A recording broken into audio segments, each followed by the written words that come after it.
नमस्कार आपण मानक daily life with Odia channel को स्वागत। चलतु आज जानिबा गीतार उपदेश दिन 28 को किंतु ता पूर्वर आपण माने एही चैनल को प्लीज दयाकर सब्सक्राइब कर दियंतो।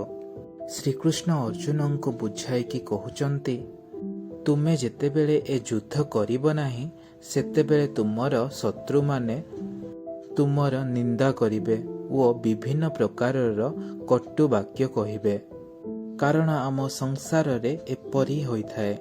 आम शत्रु माने से समय को अपेक्षा करिथांती जो समय रे आमर किछि भूल होइथाए बा आमे कौनसी काम करिबारे असमर्थ होइथाओ। एहाकु देखि से माने आमर ठट्टा ओ परिहास करिथांती।